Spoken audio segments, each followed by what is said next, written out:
Hi, I'm Jennifer Beckstrand, and this is my 10-minute book club.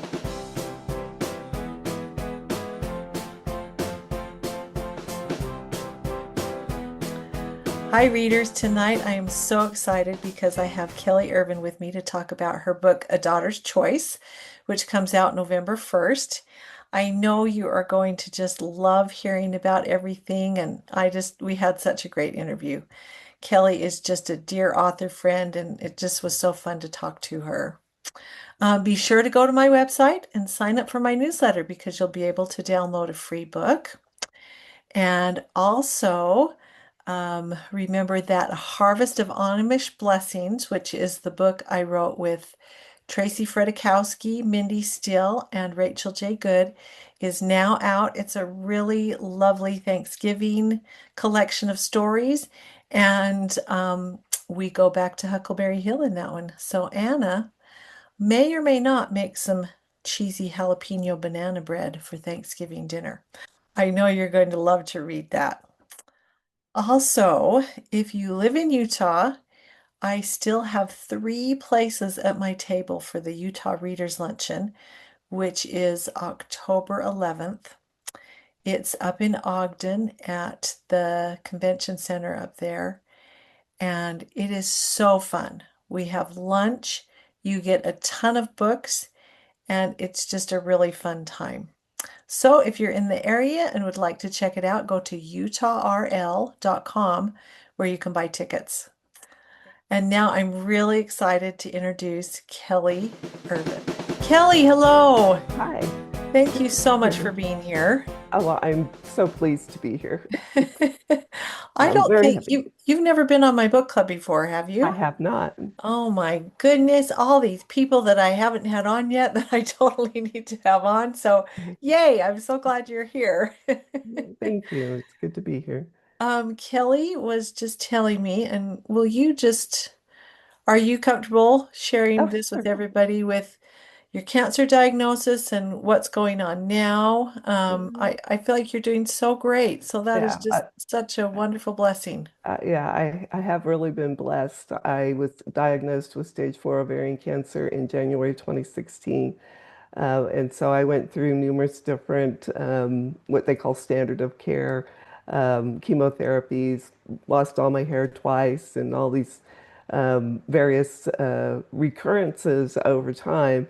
Which, when you have metastatic cancer, what they tell you is that it's never going to be cured. What you have to do is control it. And so, Mm. eventually, I was referred to a clinical trial clinic that does phase 1, first in human clinical trials, and I have been extremely fortunate and blessed that there was a particular a trial that I was able to get into that I have been in remission for 2.5 years taking this particular drug. So That is it's an fabulous. amazing thing, and it's I just feel so blessed that I've had the opportunity to just do a lot of things Mm. during the time that I've been in treatment, but life has gone on, and all sorts of good things have happened.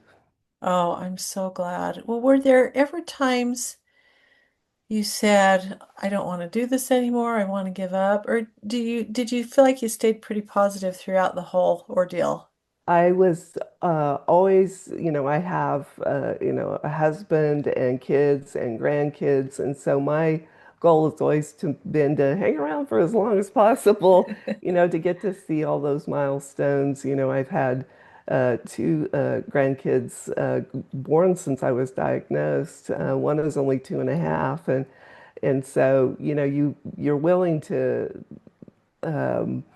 confront a lot and deal with a lot, cope with it in order to spend that time with your family. You realize how valuable time is. And of course, in that time, I've written numerous books. So I just feel like, God had a plan, and, Mm. He gave me the gift of writing. And so I've been able to use the experiences that I've had during this time, both with cancer and with the loss of my mobility, Mm. that those are experiences that have been very much a part of my writing and the stories that I've written. Wow, that's great. You take lemons and make lemonade. So that's Yeah, good. you really do have to. Yeah, you don't realize how much of your writing really is taken from your Oh, life.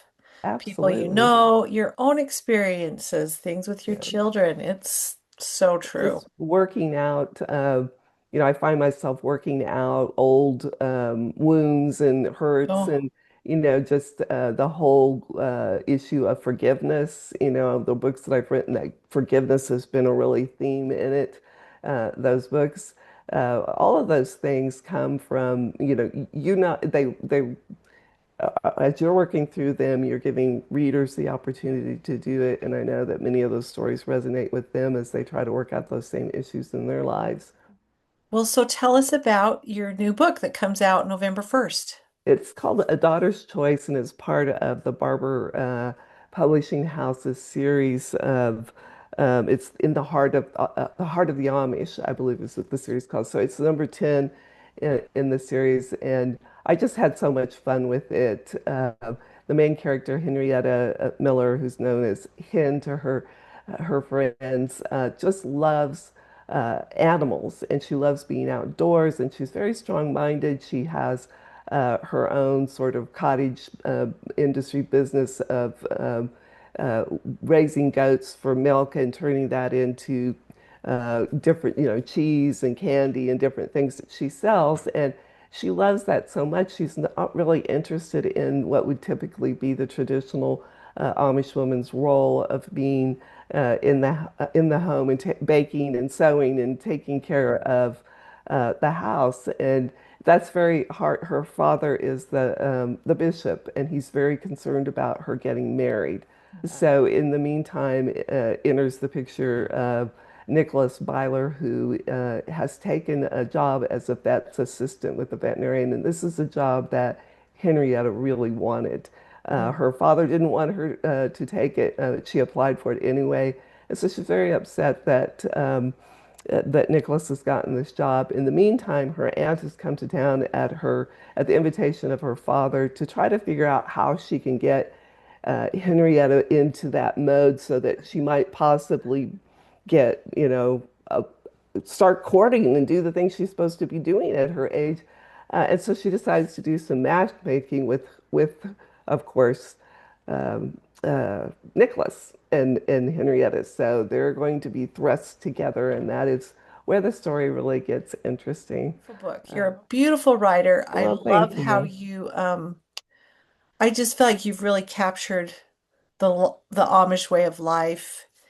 And That's so good to hear. have you lived near the Amish before, or do you, like me, I just do so much research. I obviously Mhm. go and meet Yeah. people and observe. Yes. No, I don't. In fact, I live in Texas, and there's only one Amish community in Texas. It's in B County, and I actually did write a three-book series set in B County, which was That's right. really, um, it was really good to do that because they're very different from the Amish that you would see in Pennsylvania or Ohio.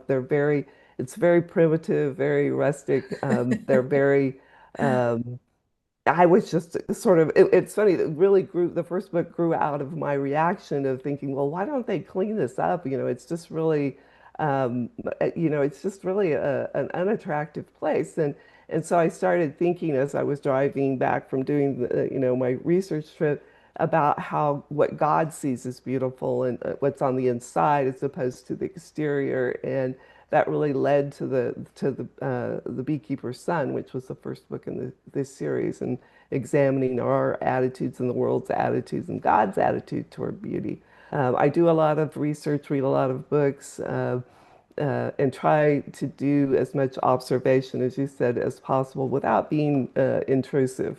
So it's been really good. I've really never had expected to write Amish romances, but it turned out to be a really wonderful season in my career. Yeah, that's so great. So there's a little Amish community in Colorado, south of Colorado Springs, And I went there to, and my Amish Quiltmaker series is set there, but I it's very small. It's really a fun Hmm. community, but I went to this Bent and Dent store, and Hmm. there was an Amish girl working at the counter, and I started asking her questions, and I could tell she was very uncomfortable. I thought, okay, I got to get my information some other way because Some other I'm way. really making her uncomfortable. Yeah. So, um, yeah, so I You have love to, yeah, that. you have to read the room, I guess is how they say it these days. You got to Do you read. have a favorite romantic movie?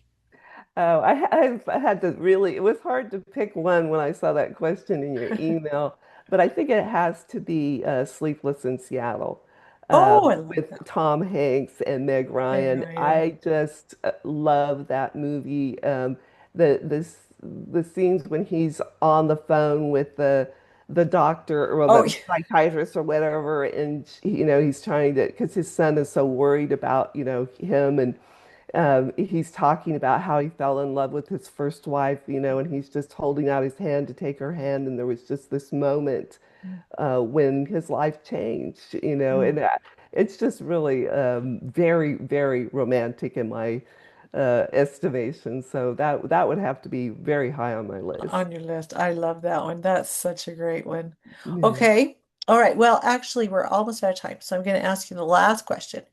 You're stuck on a desert island. What three things would you take with you? Well, I cheated big time on this. I defined things very broadly, and one of them would be my husband because I love him, but also because he's very handy. He could build a shelter and all those kind of things. Number two would be a huge crate of books that will wash up on the shore. And the third thing would be matches, because I've watched Tom Hanks in Castaway several times, and I know that being able to start a fire is really important. So But those you are need my an three things. unlimited supply because if it's like me, it would take about Yeah, you mean 40 before I actually and then got the something wind would blow it started. out and drop in the water. Yeah. Well, Kelly, thank you so much for being here with me and just a pleasure talking to you. Readers, go pick up A Daughter's Choice. It's going to be great, coming out November 1st. Great.